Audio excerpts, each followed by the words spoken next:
आपने देखा कि बीपीएससी ने अपने मूल सिलेबस में निबंध पेपर की चर्चा कहीं पर किया ही नहीं है। अर्थात बदलाव वास्तविकता में हो गया, लेकिन बीपीएससी के वेबसाइट पे जो पुराना सिलेबस अवेलेबल है, वह अभी पुराने ही फॉर्मेट में है, उसमें नया बदलाव नहीं हुआ है, जो दुखद है और इसे जल्द ही चेंज करने की आवश्यकता है। अर्थात सिलेबस में कुछ भी नहीं दिया गया है। अब आते हैं उस पक्ष पर जो तीसरा एरिया है, जो मैंने आपको नोट कराया था कि जब बीपीएससी ने क्वेश्चन का फॉर्मेट आपके सामने जारी किया था कि हम जो निबंध के माध्यम से आपके सामने निबंध पूछेंगे, उसका फॉर्मेट क्या है। उस फॉर्मेट को देखते हैं, उस नोटिफिकेशन को देखते हैं कि नोटिफिकेशन में निबंध के संदर्भ में कौन सी बातें आपके सामने प्रेजेंट किया गया है।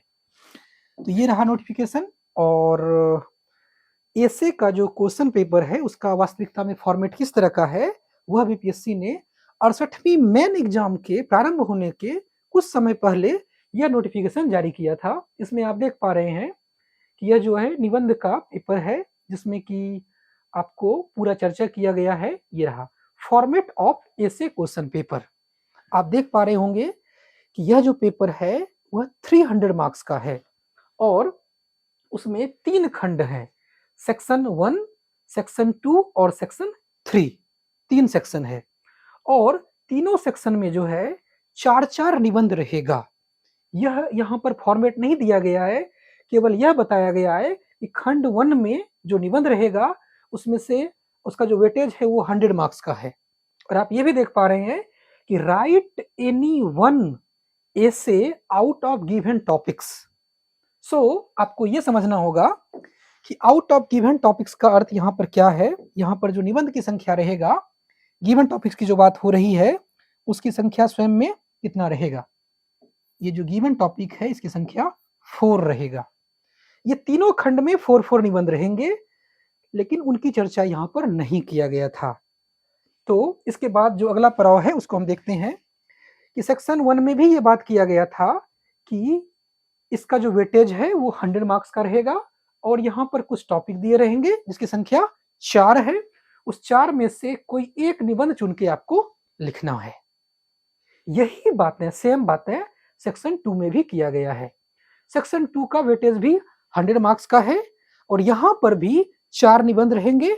उस 4 में से आपको कोई एक निबंध अपनी पसंद का चुन के आपको लिखना है। तीसरा हम देख पाते हैं कि जो खंड 3 है इसमें कुछ बातें एक्स्ट्रा भी जोड़ा गया है। वो एक्स्ट्रा बात क्या है, आइए हम आपको समझाते हैं। पहले तो जो जिस तरह की बातें पहले किया गया था वो बातें तो यहाँ पर है ही है। देखिए यहाँ पर लिखा गया है कि right any one essay out of given topics. जैसी बातें खंड 1 और खंड 2 में लिखा गया था वही सेम बातें आपको खंड 3 में भी लिखा गया है, लेकिन उन दोनों खंड के अलावा तीसरे खंड में आपको कुछ नया भी दिख रहा होगा। उसको जानने का प्रयास करते हैं। यहाँ पर देखिए जो पहली बात जोड़ा गया है कि जो टॉपिक होगा वह बिहार स्पेसिफिक टॉपिक होगा। यहाँ पर एक बात जो आपको गौर करना है वो यह बात है कि यहाँ पे यह इंडिकेट किया गया है कि जो टॉपिक होंगे वह बिहार स्पेसिफिक टॉपिक होगा। अब यहाँ पर स्पष्ट नहीं किया गया कि जो बिहार स्पेसिफिक टॉपिक होगा वो कैसा होगा। कोई भी इंडिकेशन नहीं किया गया, कोई भी बातें आपको नहीं बतलाया गया। तो फिर हम कैसे जानें कि बिहार स्पेसिफिक टॉपिक में किस तरह का टॉपिक हो सकता है।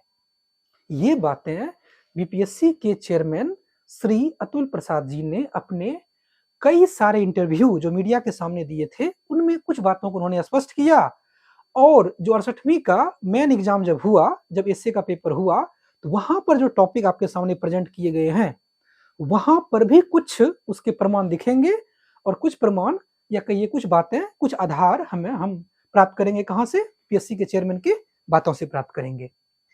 अब यहाँ पर एक नोट और आपको समझना है कि बीपीएससी के जो इस नोटिफिकेशन में है दूसरी बातें क्या कहा गया है। यहाँ पर देखिए लिखा हुआ है कि the questions of this section will be in Devanagari script and it will be transliterated in Roman script. अब यह जो बात लिखी गई है यह खतरे की घंटी खास करके अंग्रेजी माध्यम के विद्यार्थी के लिए है। कैसे है? यहाँ पर यह नहीं बताया गया है कि जो निबंध आएगा उसका ट्रांसलेशन किया जाएगा।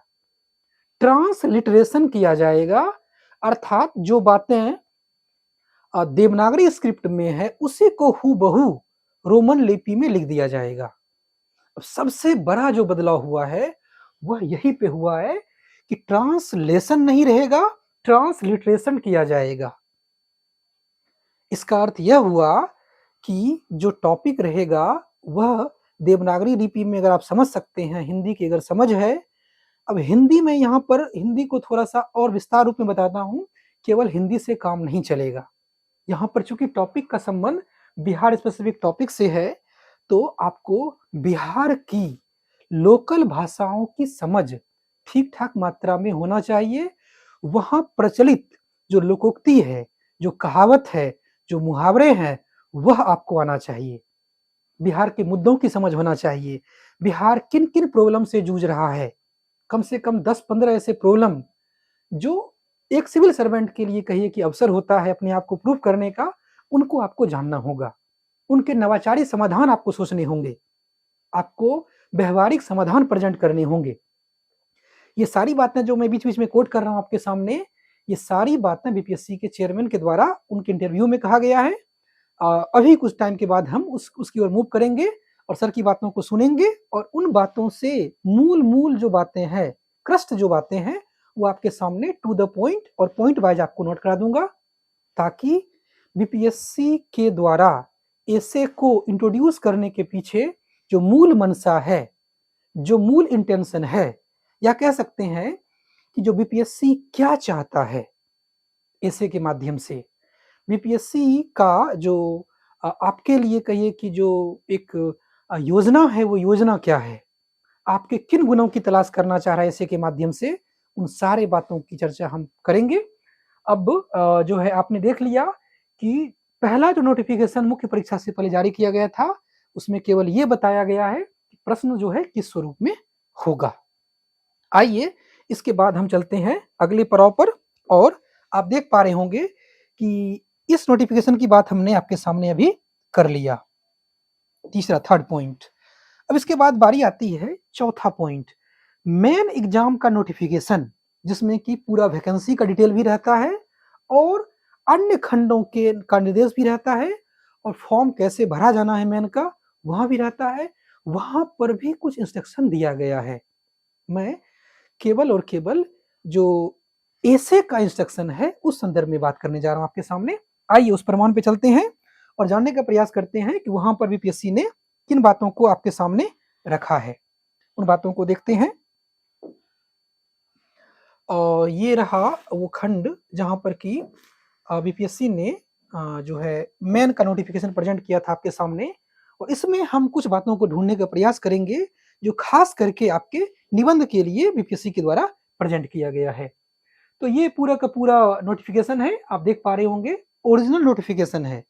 मैं आपके सामने जो भी बातें कहूंगा वह बीपीएससी के द्वारा साक्षात जो प्रेजेंट किया गया है, उनका जो वास्तविक इंटेंशन है, जो वास्तविक डिमांड है, वह आपके सामने अपने माध्यम से पहुंचा रहा हूं। ये देखिए 68वीं बीपीएससी का जो मुख्य परीक्षा लिखित रूप में है उसका जो नोटिफिकेशन है, इसमें किन बातों को रखा है वो आपके सामने प्रेजेंट करने जा रहा हूं। आप देखिए इस पेपर में आप देख पा रहे होंगे कि यहां पर जो है बीपीएससी ने चर्चा किया है, खास करके अगर उन पॉइंट को आप देखने का प्रयास करेंगे तो आप देख पाएंगे कि ये रहा आपका जो चौथा एरिया है, वह है निबंध से जुड़ा हुआ पक्ष। आप देखने का प्रयास कीजिए कि यहाँ पर निबंध के कॉन्टेक्स्ट में किन बातों को रखा गया है। देखिए पहला जो 38 नंबरिंग किया गया है, ये विषय कोड है, यह एसे के संदर्भ में है। अर्थात मुख्य परीक्षा का जो इंस्ट्रक्शन आपके सामने प्रेजेंट किया गया, नोटिफिकेशन प्रेजेंट किया गया, उसमें एसे की चर्चा किया गया है। अब ये नोटिफिकेशन तो उन्हीं विद्यार्थी के पास अवेलेबल है, और खास करके जो नए विद्यार्थी हैं वो तो सीधे बीपीएससी के वेबसाइट से सिलेबस डाउनलोड करेंगे। अब ये जिनके पास नहीं होगा उनको एग्जैक्टली पता ही नहीं होगा कि ऐसे पेपर भी कहीं न कहीं आपके सिलेबस का अखंड भाग बन चुका है। तो देखिए, इसका जो वेटेज है वो अपने आप में 300 मार्क्स का है और टाइम भी 3 घंटे का दिया हुआ है। 3 घंटे में आपको 3 निबंध लिखना है। ये बातें तो आप समझ गए होंगे अभी तक। आइए उसके बाद बात करते हैं। यहाँ पर स्पष्ट कर दिया गया है, जो वैकल्पिक विषय है वह 100 क्वेश्चन रहेगा और यह जो है एमसीक्यू फॉर्मेट में रहेगा। अब आगे की चर्चा में कुछ बातें और भी आपको दिखाना चाहता हूं जो आपके लिए बहुत महत्वपूर्ण है। आगे बढ़ते हैं इसमें और देखते हैं कि निबंध से जुड़ी हुई और कौन सी बातें यहाँ पर दिया हुआ है। फिर यहाँ भी देखते हैं कि जो मेधा सूची बनाया जाएगा उसमें आप देख पा रहे हैं कि निबंध पेपर तो है, लेकिन जो आपका ऑप्शनल पेपर है वह प्रेजेंट नहीं किया गया है। तो फिर आगे जब बढ़ेंगे आप तो कुछ बातें और मैं बताना चाहता हूं। यहाँ पर देखिए, ये 2-3 बातों को नोट कीजिए जो बहुत ही महत्वपूर्ण है और बहुत सारे विद्यार्थी क्लास में, चाहे यूपीएससी के विद्यार्थी हो या अन्य पीसीएस के विद्यार्थी हो, मुझसे पूछते हैं कि सर अगर मेरा मीडियम हिंदी है तो क्या अंग्रेजी में कोटेशन लिख सकते हैं, अंग्रेजी में कोई शब्दावली लिख सकते हैं? क्या लिख सकते हैं, क्या नहीं लिख सकते हैं, वह साक्षात बीपीएससी के द्वारा जो प्रमाण आपके सामने में प्रेजेंट करने जा रहा हूं उसमें स्पष्ट रूप में बातें कही गई है।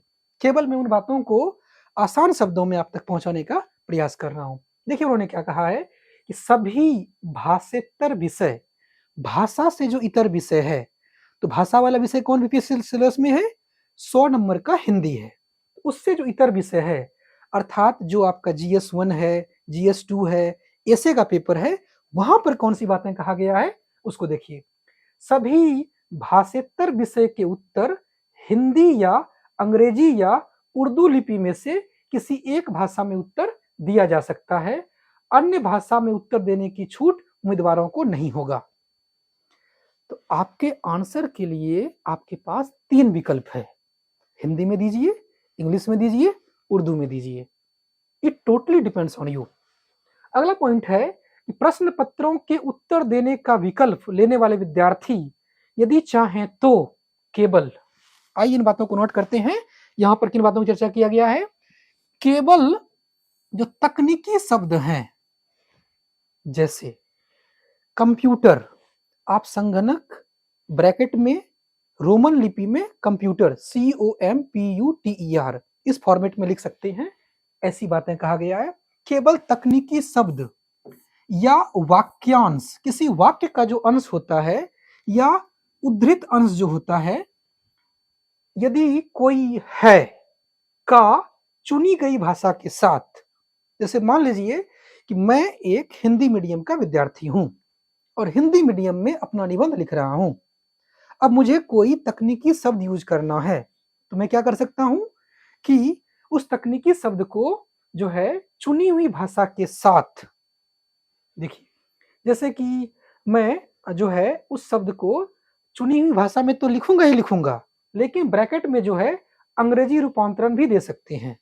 आप चुनी हुई भाषा के साथ साथ उसको ब्रैकेट में जो है अंग्रेजी में भी लिख सकते हैं।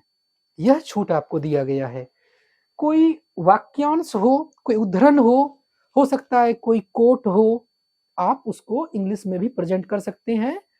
ये छूट एक हद तक आपको दिया गया है, लेकिन आप ऐसा नहीं कर सकते हैं कि पूरा का पूरा सेंटेंस ही अंग्रेजी में लिख दें, यह नहीं चलेगा। क्या कर सकते हैं?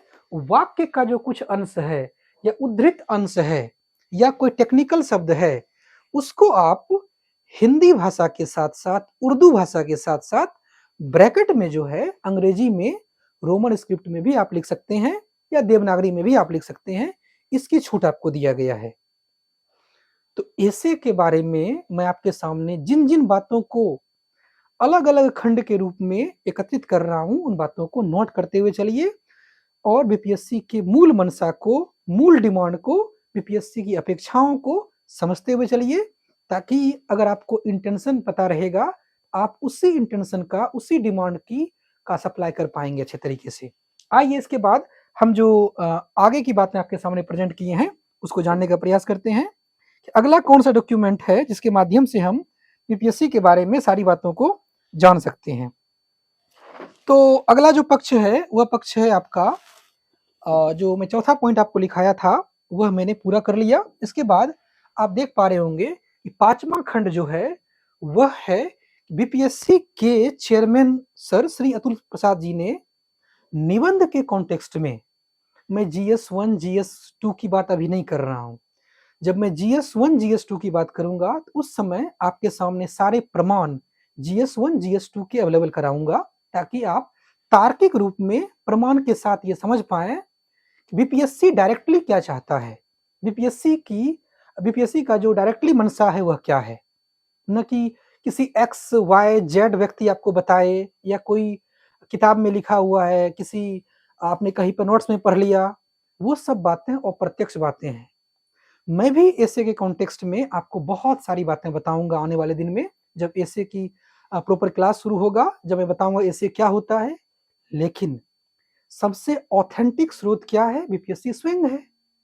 बीपीएससी के माध्यम से आप स्वयं जान जाइए बीपीएससी क्या चाहता है। तो आइए बीपीएससी के चेयरमैन को हम सुनते हैं और उनकी बातों से हम कुछ बातों को नोट करेंगे जो स्पेशली एसे के कॉन्टेक्स्ट में कहा गया है। आप उन बातों को अपनी कॉपी में नोट करते हुए भी चलिए, ताकि उनके उस बातों के पीछे या उन बातों के पीछे बीपीएससी का जो निहितार्थ है, बीपीएससी की जो मंशा है, या बीपीएससी का जो अपेक्षाएं हैं, बीपीएससी की जो अपेक्षाएं हैं, उन बातों को आप समझ पाएं। आइए बीपीएससी के चेयरमैन को हम सुनते हैं और वहां से उन बातों को जानने का प्रयास करते हैं कि आखिर सर ने जो है पूरे निबंध के कॉन्टेक्स्ट में किन बातों को आपके सामने रखा है। तो उसके लिए हमें जाना पड़ेगा यूट्यूब में और वहां पर सिविल सर्विस जंक्शन जो अपना चैनल है, वहां पर हमने उनके बातों को जो है एक वीडियो बना के आपके सामने रखा है और वहां पर वो आपको मिल जाएंगे। और उस वीडियो में पूरी बातें जो आपके सामने कहा गया है, उन बातों को जानने का प्रयास करेंगे, तलाशने का प्रयास करेंगे कि सर ने किन बातों को आपके सामने रखा है। और उसके माध्यम से हम देख पाएंगे कि सर ने वहाँ पे कौन कौन सी बातें कहा है। यहाँ पर मैं एसे को भी जोड़ देता हूँ, ताकि एसे का भी जो एरिया है वो भी आपके सामने आ जाए और वहाँ पर आप देख पाएंगे कि कौन कौन सी बातें कहा गया है। तो ये रहा वो वीडियो, इस पे आप क्लिक करके इसको अभी हम बोर्ड पे लाते हैं और सर की बातों को समझने का प्रयास करेंगे कि सर यहाँ पर कौन कौन सी बातें कहना चाह रहे हैं। मैं थोड़ा सा आवाज बढ़ा देता हूँ ताकि सर क्या कहना चाह रहे हैं उन बातों को आप बहुत ही गंभीरता से सुनिएगा, समझिएगा और जानने का प्रयास कीजिएगा ऐसे संदर्भ में। ऐसे कितना रहेगा? 300 में एक ही ऐसे रहेगा या फिर उसमें मल्टीपल रहेगा?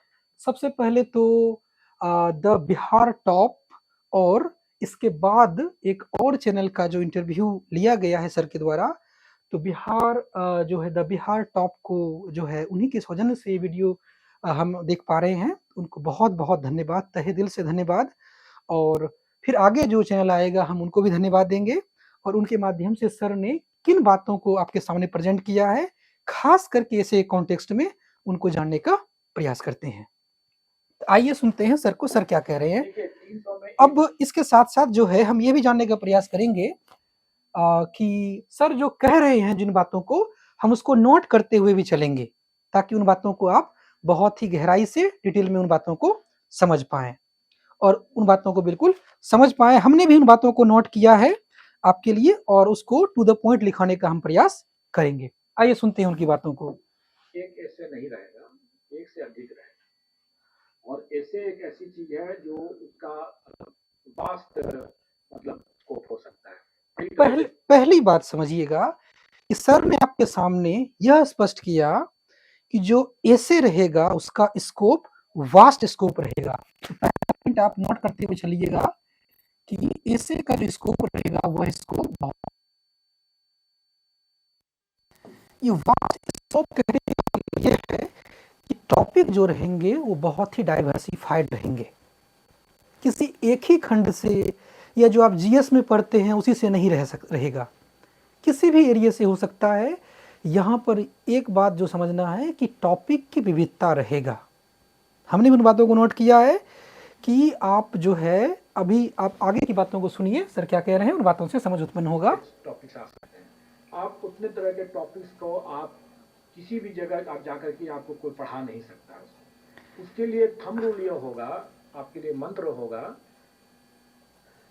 कि आप मेहनत करें, जागरूक रहें, अपने आसपास को देखें, अखबार पढ़ें, आसपास को देखें, जो समस्याएं हैं उनके तह तक जाएं और अपनी तार्किक क्षमता से उसका आकलन करें। और कोई भी इशू अगर हम यहाँ पर अभी जितनी बातें सर ने कहा है उन बातों को मैं आपके सामने पॉइंट वाइज फॉर्मेट में रखते जाता हूँ, ताकि उन बातों को आप नोट करते हुए चलें और उन बातों से बहुत सारी बातें और बहुत सारे निहितार्थ हम निकालेंगे और बीपीएससी की मूल मंशा को बिना जाने छोड़ेंगे नहीं। तो आइए शुरू करते हैं। उन्होंने कहा पहला कि वास्ट स्कोप होना चाहिए। इसका मतलब है कि टॉपिक की विविधता रहेगी, टॉपिक की विविधता रहेगी, उन बातों को आपको जानना है। इसके अलावा दूसरा जो खंड है, उन्होंने कहा कि सबसे महत्वपूर्ण क्या है कि आप में जागरूकता होना चाहिए। दूसरी बात उन्होंने चर्चा क्या कहा कि आप में जागरूकता होना चाहिए। दूसरा पॉइंट आप लिख सकते हैं जागरूकता के रूप में। सेकंड पॉइंट आप नोट कीजिए कि आप में जो है अवेयरनेस होना चाहिए, जागरूकता होना चाहिए।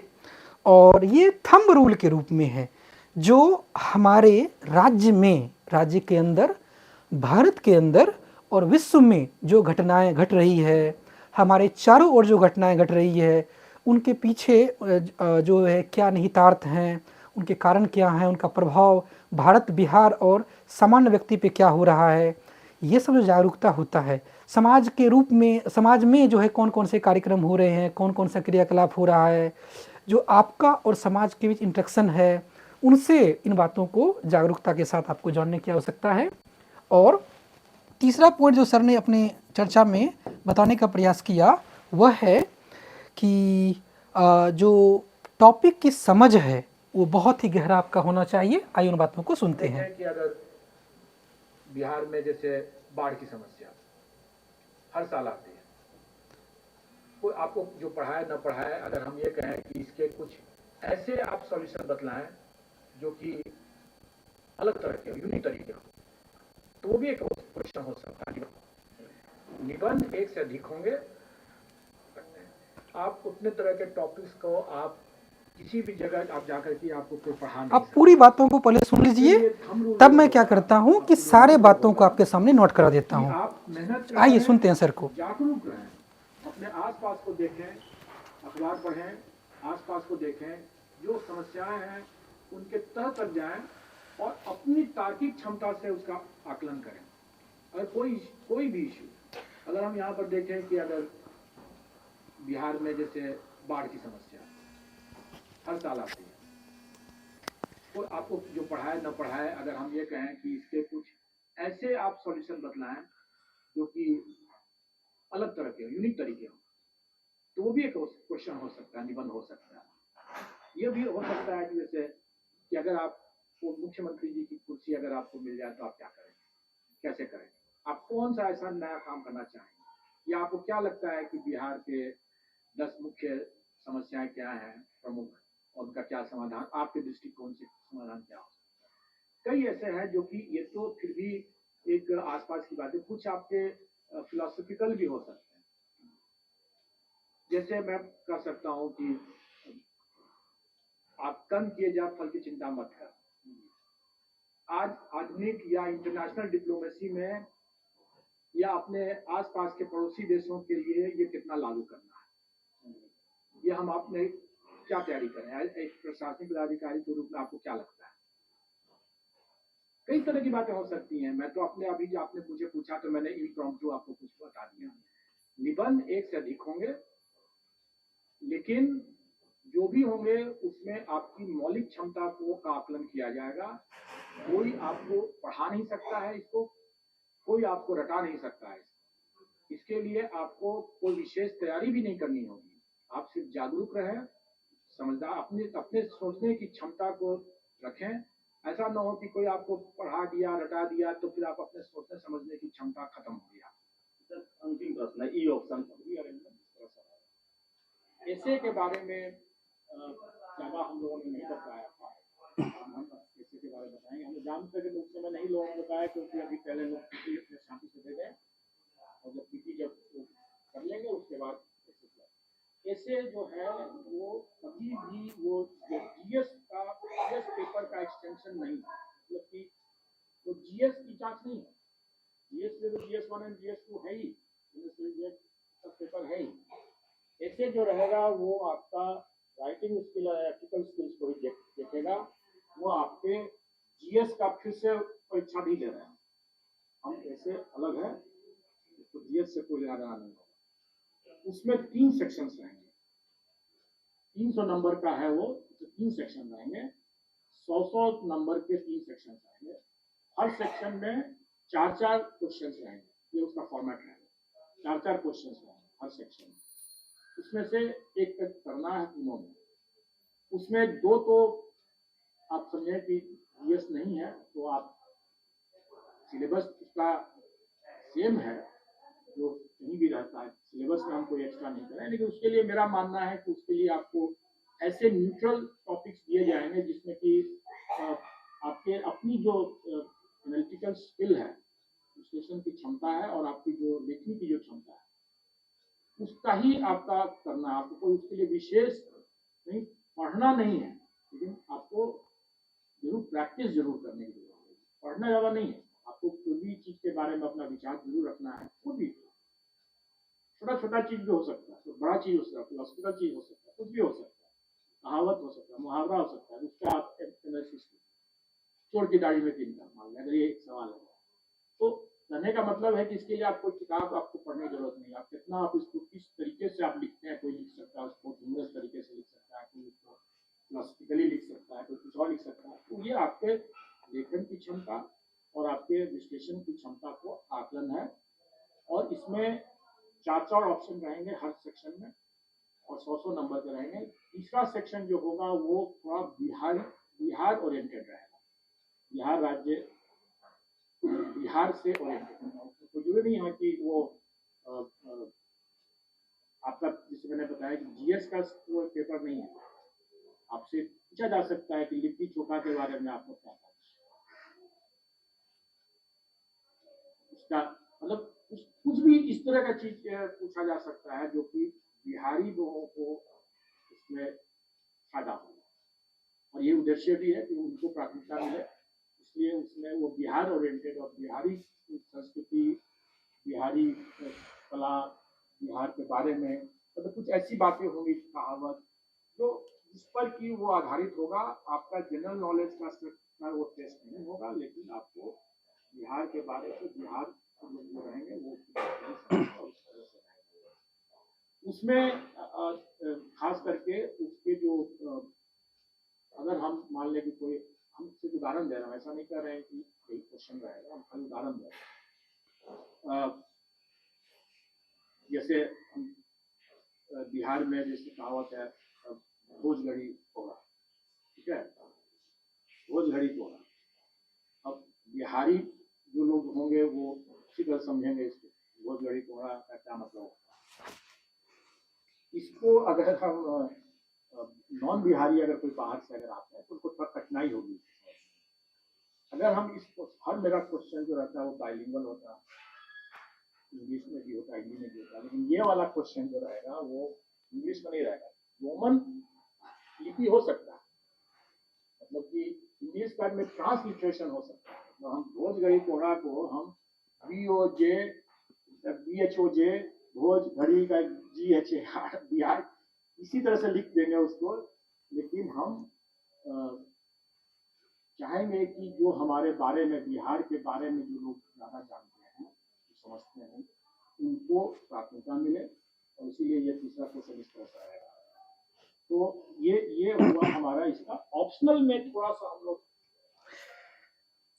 तो सर को आपने सुना और सर ने आपके सामने जो भी बातें बताया उन्हीं बातों को मैं बिंदुबद्ध रूप में आपके सामने नोट करवा देता हूं, ताकि ये बातें भी आपके मन मस्तिष्क का भाग हो।